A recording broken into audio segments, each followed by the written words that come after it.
What's really cool is if you're really quiet, you can hear the cars going over the A40. Absolutely true, a bit strange. Anyway, so be very quiet when he reads, but now scream in a completely undecorous and not West London at all way for Will Self.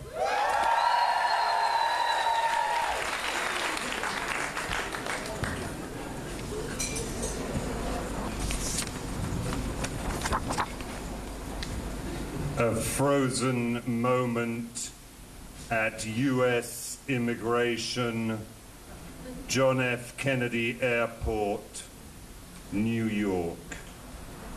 My British passport is scanned. The official scrutinizes the computer screen with a worried expression and then politely asks me to go into the back room. I join what looked like 100 Koreans and a miscellany of other potential personae non grata. A Frenchman is being noisily grilled by an immigration officer at a high desk. The officer looks like an ugly, acne-scarred version of Jim Carrey. The Frenchman looks preposterous. Fur-trimmed jeans, a leather patchwork shoulder bag, collar-length hair. Frankly, I wouldn't try to get into Legoland looking like that, let alone post-9/11 America. You say you're a philosophy teacher, the officer insinuates, in Grenoble, but you seem to spend an awful amount of time here. Yes, like I say, I have the girlfriend. Yeah, I know that, in Manhattan, and you're in and out of here like a yo-yo. There are stamps in here, he riffles the French passport, for every month of the last goddamn year. The Frenchman shrugs. She is my girlfriend. Hey, whatever. The officer is suddenly bored. He stamps the passport and beckons me up.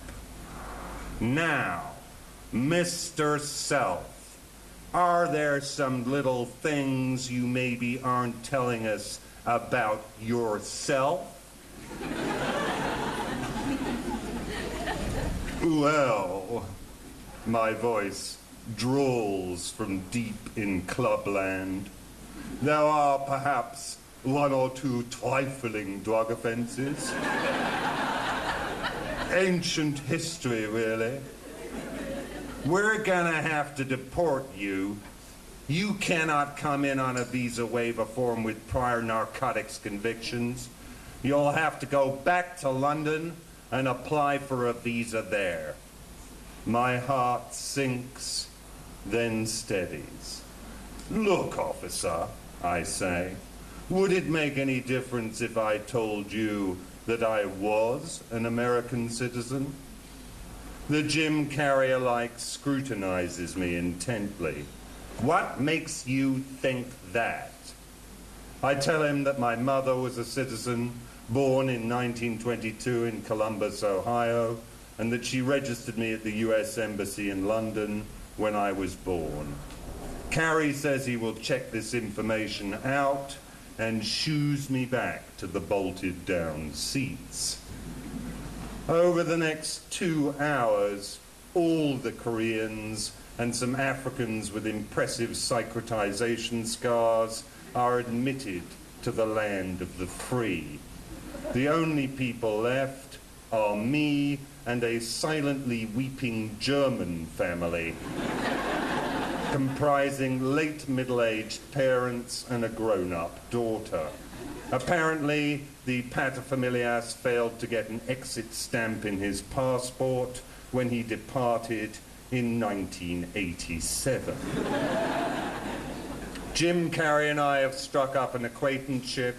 We suck mints together, and listen to Miles Davis's Kind of Blue, played on the CD-ROM drive of his computer terminal. Finally, he beckons for me to follow him and leads me back through a warren of offices. "I'm taking you back here," he confides, "because we've decided to admit you. But we're going to deport the Germans.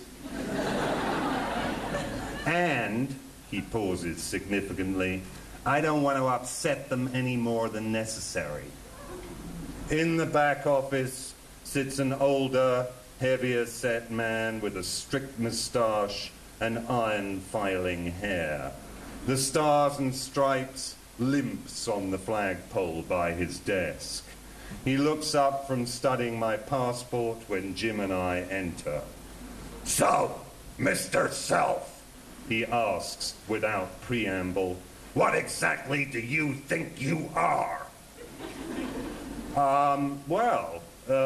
A dual citizen, I suppose." He breathes heavily. "Mr. Self, I have been an immigration officer for 35 years, and let me tell you something. You are either an apple or a pear." He pauses, allowing this fructious moment to dangle between us. "I don't care if you choose to live in London. I don't even mind if you travel on a British passport when you're abroad. But let me tell you this." His voice begins to quaver with emotion. "When you come here to the United States of America, you are an American citizen." I snap to attention.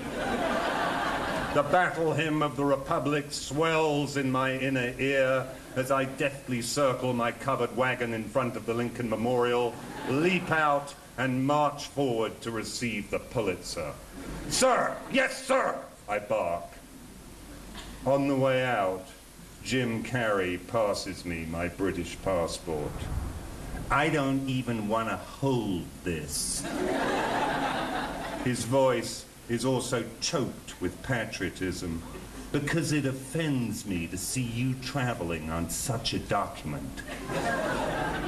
Now, a few months later, I am the proud possessor of an American passport, and to begin with, I felt pretty strange about it. To tell the truth, I've never felt my nationality defined me any more than my shoe size. Actually, since my shoe size is 12, a good deal less. But since actualizing my Americanness, I've given a good deal of thought to whether I feel American or British or European or anything. Am I, in fact, a citizen of a vast Oceania which stretches from Brest-Litovsk to Honolulu? But on consideration, weighing up all the geopolitical, historical, and cultural factors, it's dawned on me that the possession of two passports means one thing and one thing alone: shorter queues on embarkation either side of the Atlantic. I'm not an apple or a pear. I'm a banana skin, glissading through immigration. Thank you.